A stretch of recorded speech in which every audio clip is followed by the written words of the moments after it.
সব খুলে ফেলছি। এখন রান্না করব আমি ডিম দিয়ে কাঁচকলা দিয়ে। সেটা চলুন রান্না করি। দিয়ে দিচ্ছি তেল,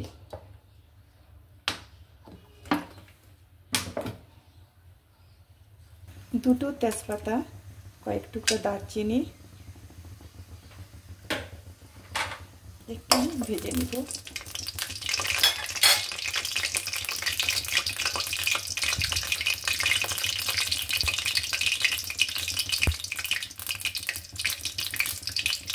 কয়েকটা কাঁচামরিচ দিয়ে দিচ্ছি, কিছু পেঁয়াজ কুচি।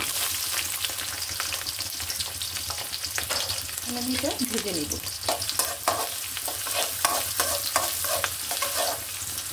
দুটো এলাচ, এখানে আমি ডিমটা দিয়ে দিচ্ছি।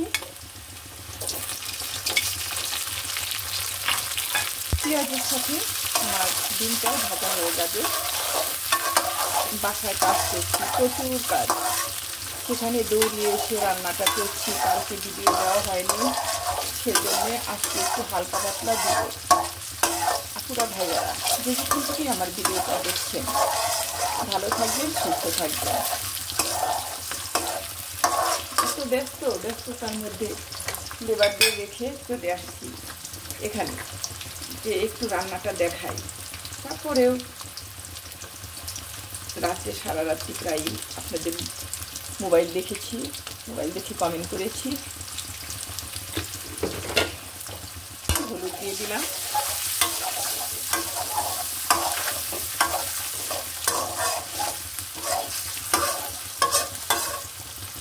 ডিমটা আমি উঠিয়ে নিব।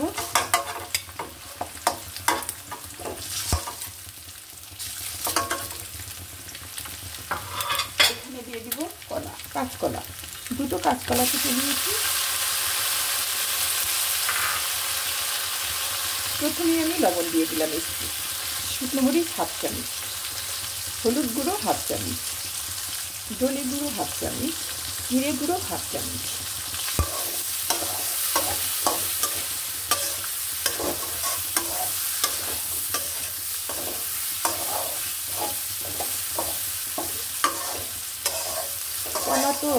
কলা বেশি কষানো যাবে না, তাহলে ভেঙে যাবে।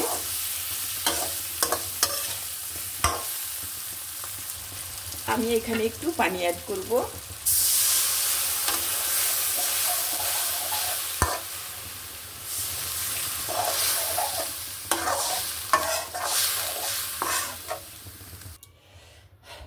ডিমটা আমি অলরেডি দিয়ে ফেলেছি।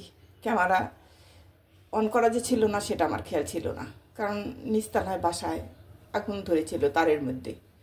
আমি ভয়ে আতঙ্কে মানে যে খুব অবস্থা আমার খুব খারাপ হয়ে গেছিল, কারণ আপনারা ক্ষমা দৃষ্টিতে দেখবেন। সুরা আর ডিম দেওয়া হয়ে গেছে। যে যেখান থেকে আমার ভিডিওটা দেখছেন, আপনারা ভালো থাকবেন, সুস্থ থাকবেন।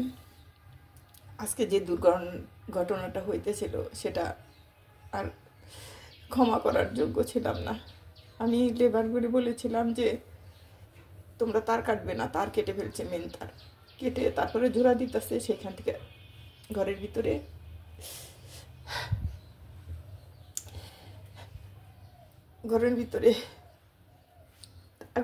আগুন লেগেছিল। ভালো থাকবেন আপনারা, সুস্থ থাকবেন। আল্লাহ হাফিজ।